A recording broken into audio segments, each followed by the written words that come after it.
क्या हो जब प्यार किसी के लिए सिर्फ एक खेल बन जाए और आप अनजाने में उस खेल का सबसे बड़ा मोहरा बन जाए। आज की कहानी एक ऐसे अमीर बेपरवाह बैड बॉय की है जिसके लिए लड़कियां सिर्फ एक आजमाइश थीं और रिश्ते सिर्फ एक टाइम पास। उसे हर बार कुछ नया, कुछ अतरंगी ट्राई करने का जुनून था। लेकिन खेल तब पलट जाता है जब उसकी नजर अपने ही ऑफिस की एक ऐसी लड़की पर पड़ती है जिसे आज तक कोई भी लड़का वो खुशी नहीं दे पाया था जिसकी तलाश उसे हमेशा से थी। शुरुआत में तो वो इस अमीर बॉस को साफ रिजेक्ट कर देती है, पर वो हार मानने वालों में से नहीं था और धीरे धीरे उनके बीच ऐसे ऐसे कांड होने लगते हैं जो हम आज की इस पूरी कहानी में देखेंगे। तो कहानी की शुरुआत जूडिथ नाम की एक लड़की से होती है जो हर दिन की तरह अपनी बाइक लेकर ऑफिस के लिए निकलती है। जूडिथ को प्यार मोहब्बत जैसी चीजों पर बिल्कुल भरोसा नहीं है। पहले उसके एक दो बॉयफ्रेंड्स रहे थे, पर उनमें से कोई भी जूडिथ को खुश नहीं कर पाता था। इसी वजह से उसके लिए अब बाइक और लड़के दोनों ही सिर्फ राइडिंग का हिस्सा है। अब ऑफिस पहुंचते ही उसकी मैनेजर मोनिका उसे बहुत सारा काम सौंप देती है और उसका पूरा दिन बिना रुके काम करते हुए बीत जाता है। शाम होने पर मोनिका आकर पूछती है कि डिनर के लिए क्या वो भी उसके साथ चले। जूडिथ मना कर देती है क्योंकि उसका प्रोजेक्ट अभी पूरा नहीं हुआ था। उसके मना करने पर मोनिका ऑफिस के एक एम्प्लॉय मिगवेल के साथ चली जाती है और जूडिथ अकेली ऑफिस में काम खत्म करने में लगी रहती है। फिर प्रोजेक्ट तैयार करके वो उसे मोनिका की टेबल पर रखती है और घर जाने के लिए पार्किंग की तरफ बढ़ती है, पर वहां पहुंचकर उसके कदम अचानक रुक जाते हैं। वो देखती है कि मोनिका और मिगवेल एक दूसरे के बेहद करीब हैं और दोनों पूरी तरह अपनी ही दुनिया में खोए हुए हैं।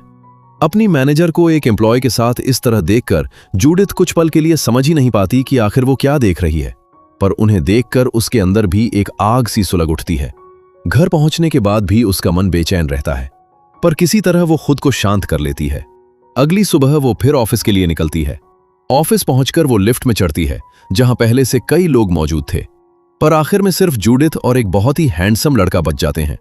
उसे देखकर जूडिथ का ध्यान बार बार उसी की तरफ जा रहा था क्योंकि कल रात से ही उसके अंदर आग लगी हुई थी।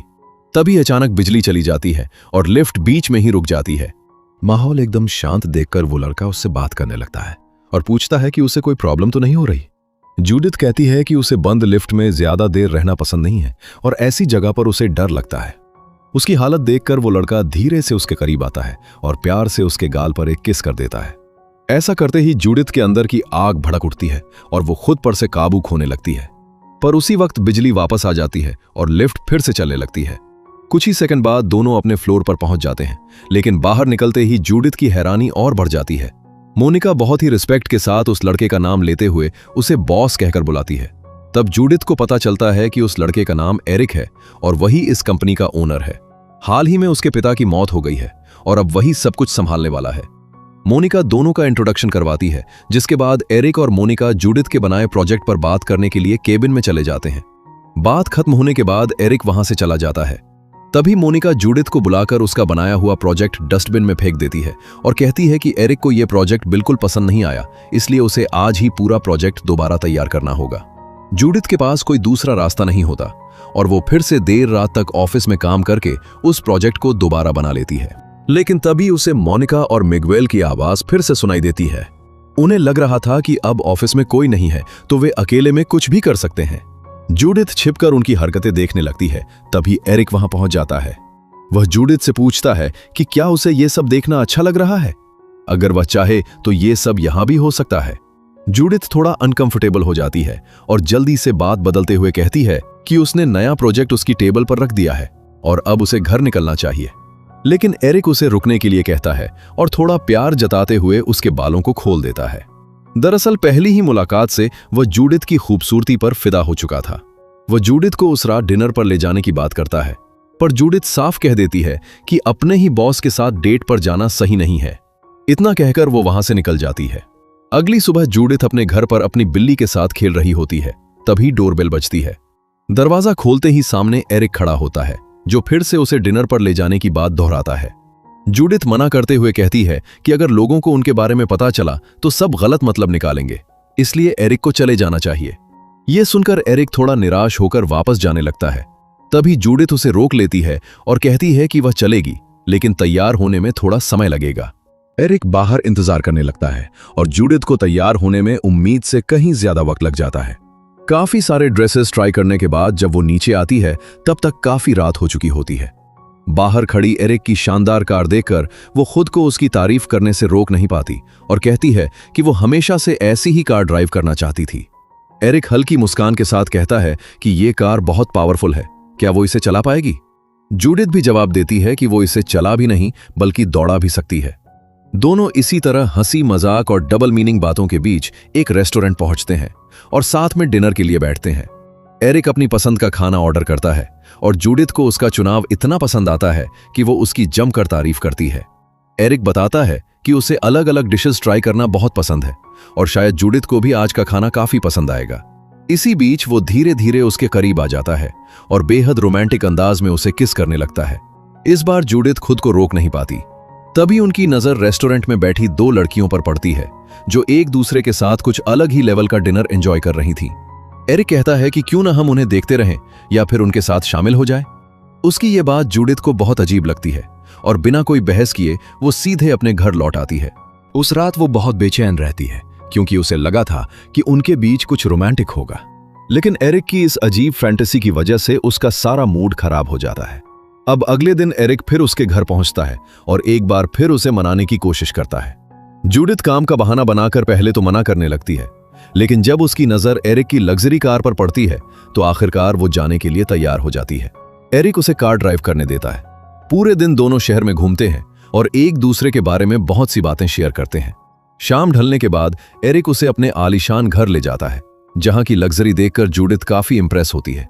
तभी एरिक कहता है कि इस दुनिया में हर खुशी की एक कीमत होती है और हर इंसान किसी न किसी दिन वो कीमत जरूर चुकाता है।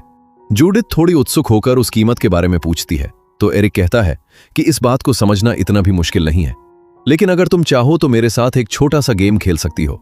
बस इस गेम में तुम्हें वही करना होगा जो मैं कहूंगा। जूडिथ समझ जाती है कि वो किस गेम की बात कर रहा है, इसलिए ज्यादा सोचे बिना हाँ कह देती है। इसके बाद दोनों के बीच शुरू होता है वो मजेदार गेम और इस गेम के सारे रूल्स कुछ अलग ही लेवल के होते हैं। लेकिन उसी दौरान एरिक ने एक वीडियो रिकॉर्ड कर लिया था। बाद में जब वो वीडियो जूडिथ को दिखाता है तो शुरुआत में उसे भी अच्छा लगता है, लेकिन उसे तब झटका लगता है जब वीडियो में उन दोनों के अलावा एक दूसरी लड़की भी दिखाई देती है। उस दौरान आंखें बंद होने की वजह से उसे कुछ पता नहीं चला था, पर अब वो गुस्से में चिल्लाने लगती है कि वो ऐसी बकवास हरकतें कैसे कर सकता है।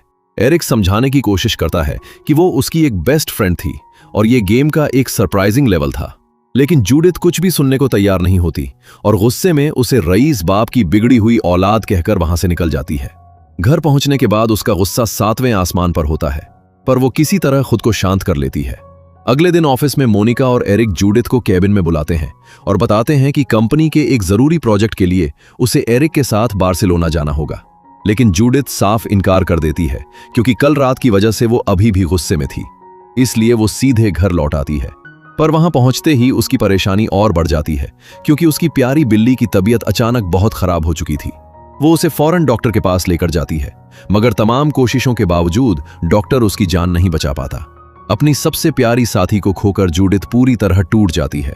उसी दौरान एरिक उसे ढूंढते हुए वहां पहुंच जाता है। उसे सामने देखते ही जूडिथ खुद पर काबू नहीं रख पाती और उसके गले लगकर रोने लगती है। एरिक बिना कुछ कहे बस उसे संभालने की कोशिश करता है और उसकी फीलिंग्स की रिस्पेक्ट करता है। उस रात दोनों एक साथ ही रहते हैं। फिर अगली सुबह एरिक खुद उसके लिए ब्रेकफास्ट तैयार करता है। उसकी ये केयरिंग आदत जूडिथ के दिल को छू लेती है और वो उसे माफ कर देती है। एरिक अपनी सफाई देते हुए उसे फिर से बार्सिलोना साथ चलने के लिए मनाता है और वो भी आखिर जाने के लिए राजी हो जाती है, लेकिन वो शर्त रखती है कि पूरे ट्रिप के दौरान उनके बीच काम के अलावा कोई भी फैंटेसी वाली हरकतें नहीं होंगी और वहां उनके होटल के कमरे भी अलग अलग होंगे। एरिक बिना बहस के शर्त मान तो लेता है, पर वहां जाने से पहले ही दोनों ऑफिस के अंदर ही शुरू हो जाते हैं क्योंकि शर्त तो बार्सिलोना की हुई थी। इसके बाद दोनों साथ में बार्सिलोना के लिए रवाना हो जाते हैं। वहां पहुंचने के बाद होटल का शानदार रूम देखकर जूडिथ बेहद खुश हो जाती है और इस पल को पूरी तरह एंजॉय करती है। पर अगले दिन जब वो मीटिंग के लिए निकलती है तब देखती है कि एरिक अपनी सेक्रेटरी अमांडा के साथ कमरे से बाहर निकल रहा है। उनकी नजदीकियां देखकर जूडिथ काफी जेलस फील करती है। फिर मीटिंग शुरू होने के बाद एरिक कई बार जूडिथ को मैसेज करता है, पर वो जानबूझकर कोई जवाब नहीं देती। आखिरकार एरिक मीटिंग बीच में ही रोक देता है और जूडिथ के अलावा बाकी सभी लोगों को थोड़ी देर के लिए बाहर भेज देता है। अकेले होते ही वो सीधे पूछता है कि इतनी नाराज होने की क्या वजह है। जूडिथ साफ बोलती है कि वे यहां सिर्फ काम करने आए हैं, जबकि एरिक का पूरा ध्यान अपनी सेक्रेटरी पर है और कोई भी काम ठीक से नहीं हो रहा। ये सुनकर एरिक हंसते हुए उसे अपने करीब खींच लेता है और जूडिथ का गुस्सा भी एक पल में गायब हो जाता है। इसके बाद दोनों एक दूसरे को किस करने लगते हैं और जूडिथ जिस शर्त पर यहां आई थी उसे पूरी तरह भूल जाती है, क्योंकि जिस लेवल का प्यार वो ढूंढ रही थी वो सिर्फ एरिक ही दे सकता था। पर एरिक उसे बीच में ही छोड़ देता है और रात में उसे कहीं ले जाने की बात करता है। उसी रात दोनों एक शानदार होटल में डिनर के लिए जाते हैं, जहां एरिक फिर से वही गेम खेलने की बात करते हुए कहता है कि इस बार सारे रूल्स वैसे ही होंगे जैसा जूडिथ चाहेगी। जूडिथ तो पहले ही मीटिंग रूम में पिघल चुकी थी, इसलिए वो मान जाती है। इसके बाद गेम शुरू होता है, जहां सारे रूल्स जूडिथ के हिसाब से ही चल रहे थे, पर एरिक इस गेम का असली मास्टर था, क्योंकि ऐसा खेल वो अक्सर खेलता रहता था। इस गेम के बाद जूडिथ बहुत खुश हो जाती है, लेकिन सुबह होते ही एरिक के बिहेवियर में अचानक बदलाव नजर आते हैं। वो बिना आंखें मिलाए उससे कहता है कि पिछली मीटिंग उम्मीद से भी बेहतर रही है और अब आगे का सारा काम अमेंडा संभाल लेगी, इसलिए जूडिथ चाहे तो कुछ दिनों की वेकेशन पर जा सकती है। ये सुनते ही जूडिथ हैरान रह जाती है।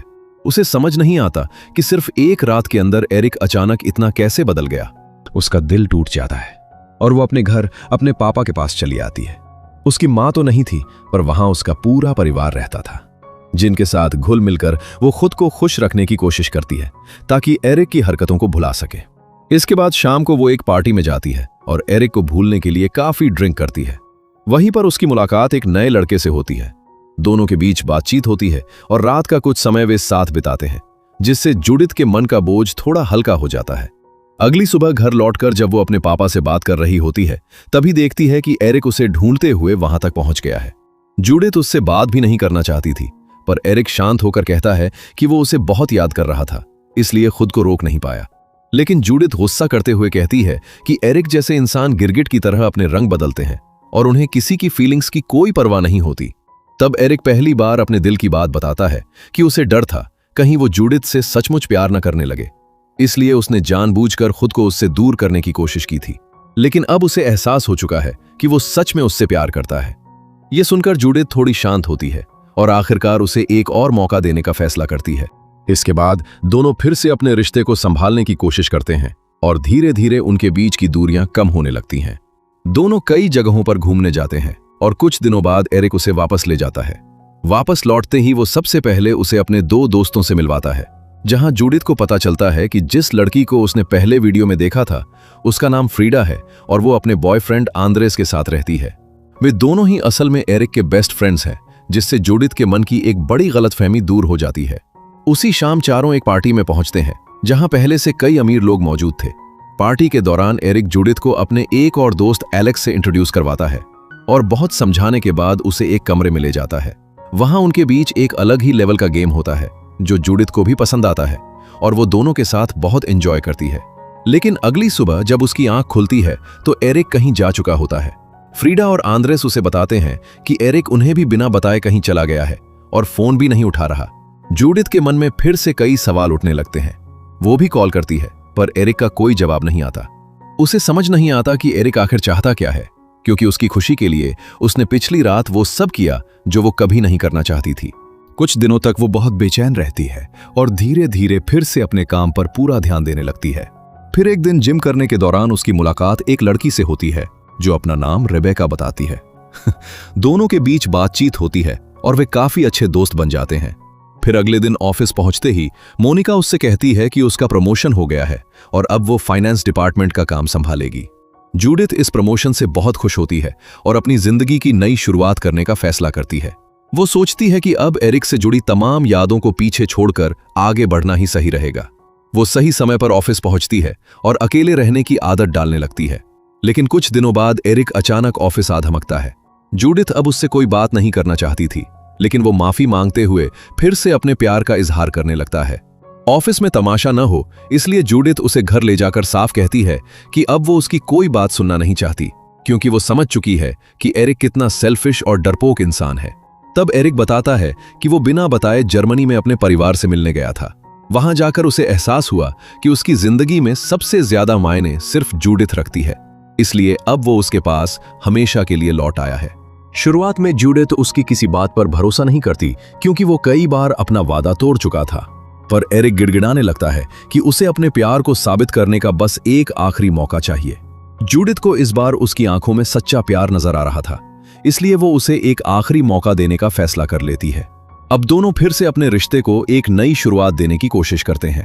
एक शाम जूडिथ उस फैंटेसी गेम के बारे में बात करती है जो एरिक को पसंद है, लेकिन इस बार सरप्राइज देने के बहाने मजाक में वो एरिक की आंखों पर पट्टी बांध देती है और गेम शुरू होते ही अपनी जिम वाली फ्रेंड रेबेका को अंदर बुला लेती है ताकि उसे थोड़ा छेड़ सके। लेकिन जैसे ही एरिक पट्टी हटाकर देखता है तो उसके चेहरे का रंग उड़ जाता है। वो बिना कुछ बोले गुस्से में वहां से चला जाता है। जूडिथ को कुछ समझ नहीं आता। तब रेबेका बताती है कि वो कोई और नहीं बल्कि एरिक की एक्स गर्लफ्रेंड बेटा है, और जूडिथ इतनी भोली है कि वो एरिक को आज तक समझ ही नहीं पाई। ये सच सामने आते ही जूडिथ का भरोसा एक बार फिर चकनाचूर हो जाता है। इस बार वो सिर्फ एरिक से ही नहीं बल्कि उसकी कंपनी से भी रिजाइन कर देती है।